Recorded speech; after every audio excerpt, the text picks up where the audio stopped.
J'appelle maintenant la communication suivante du docteur Clémence Firman sur organisation pratique de la transition adolescent-adulte au centre des MASSU.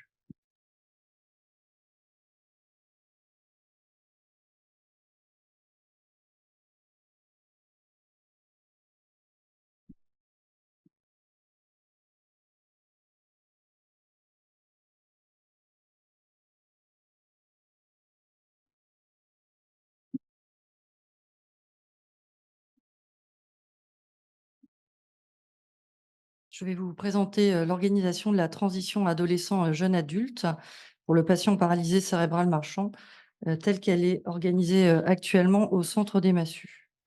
Le centre des Massus est un centre médico-chirurgical et de rééducation situé à Lyon, sous l'égide de la Croix-Rouge française. Les patients pris en charge sont souvent porteurs de handicap ou ont une fragilité particulière. Des patients de tout âge peuvent y être pris en charge.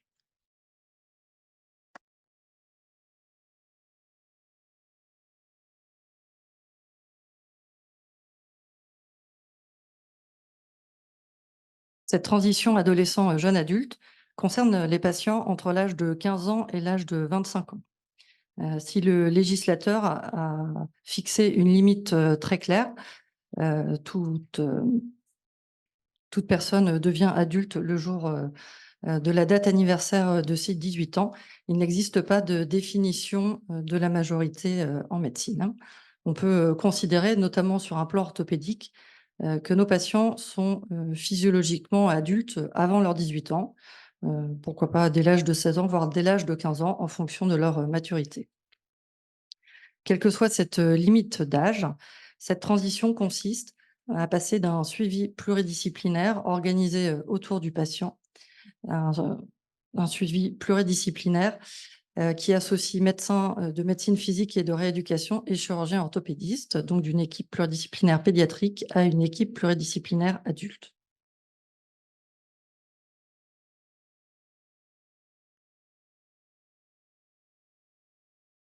Pendant l'enfance, les problématiques orthopédiques sont envisagées de manière globale, en prenant en compte la croissance en cours et résiduelle.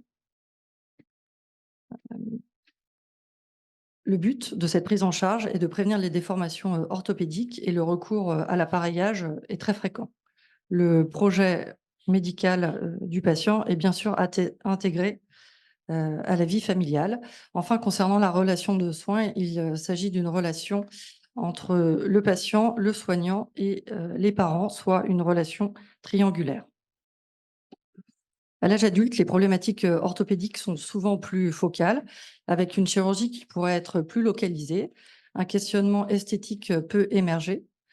Le jeune adulte construit lui-même son projet de vie avec une autonomisation primordiale. Enfin, la relation entre le patient et le soignant est devenue une relation duelle.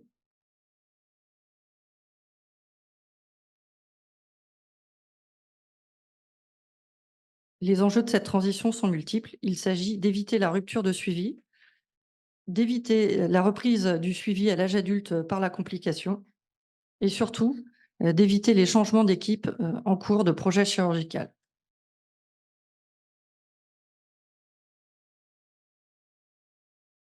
Quelques données issues de la littérature récente. Les articles dont vous voyez les références s'afficher ont été écrits entre 2018 et 2022. Pour beaucoup, les données sont issues de la cohorte Espace.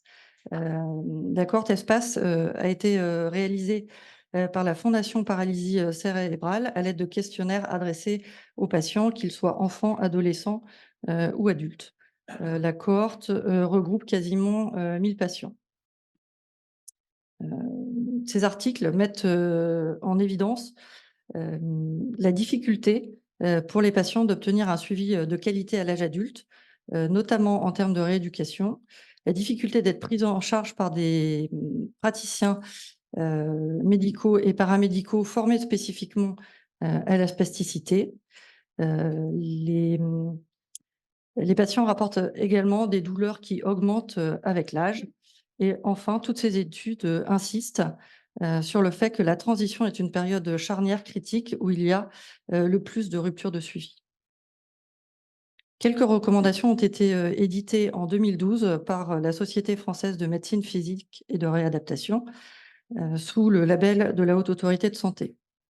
Ces recommandations couvrent 4 domaines: le domaine du soin, le domaine médico-social, le domaine de la participation sociale et les questions administratives.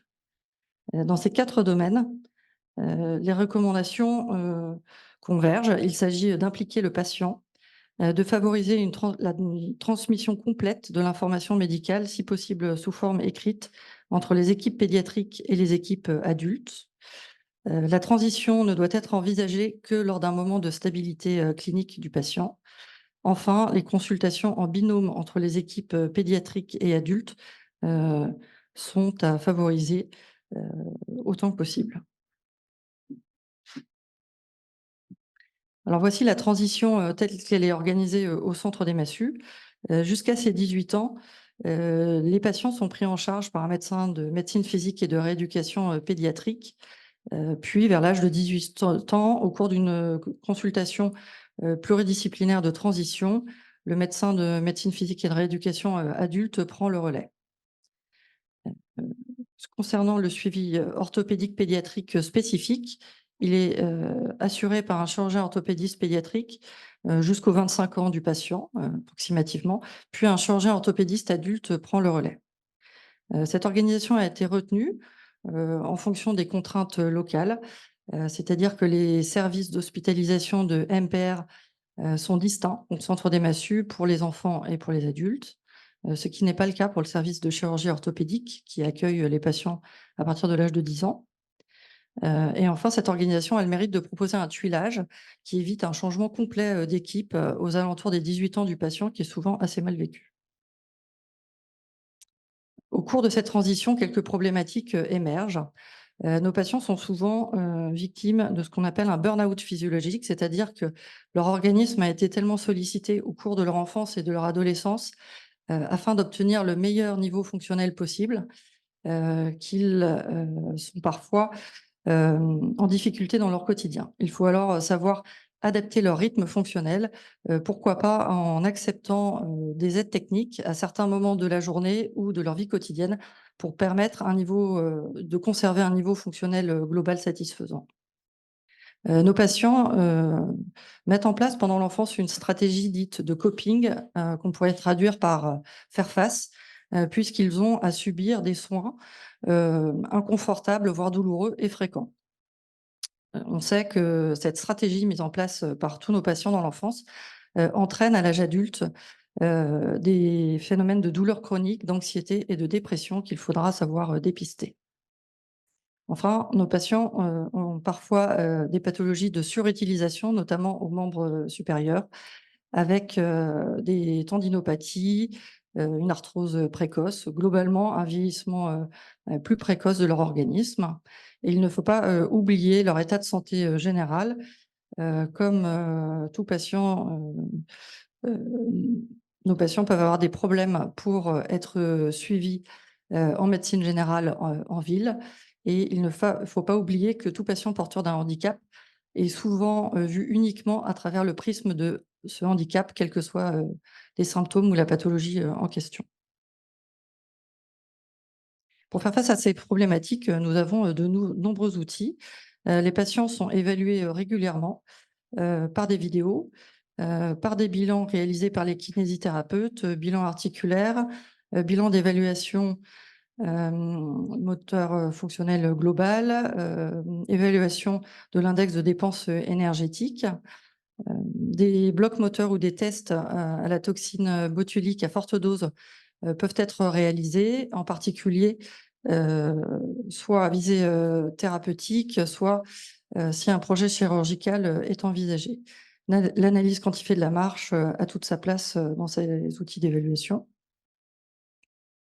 Un accompagnement est également proposé à nos patients à travers des journées d'accompagnement thérapeutique, l'apprentissage de l'exercice physique à haute intensité, Un focus est mis sur l'insertion professionnelle qui paraît à tous très importante.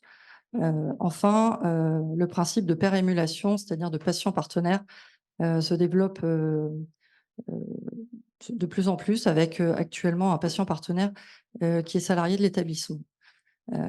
Tout au cours de cet accompagnement, l'accent est mis sur la construction d'un projet de vie professionnel et personnel et sur l'autonomisation du patient.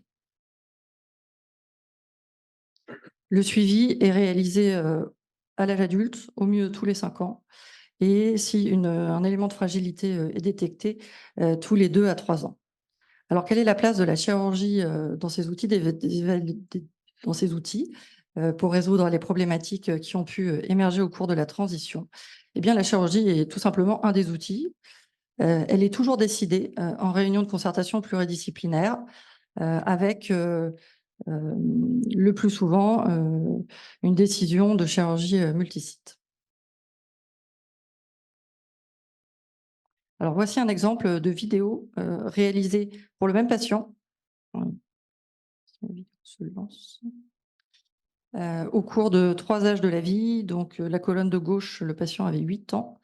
Au milieu, il en a 17. Il a bénéficié d'une chirurgie multisite à l'âge de 12 ans et à droite, il a 25 ans. Donc ces analyses répétées, réalisées par la même équipe sont précieuses. Elles permettent d'évaluer au mieux l'état du patient et permettent aussi aux équipes d'évaluer leur pratique. Revenons sur la place de la chirurgie multisite. Cette chirurgie était traditionnellement de culture pédiatrique et réalisée pour des raisons essentiellement pratiques avant l'âge de 18 ans. Et on considère qu'il faut la réaliser idéalement à la fin de la croissance pour s'affranchir du risque de récidive spécifiquement lié à cette croissance.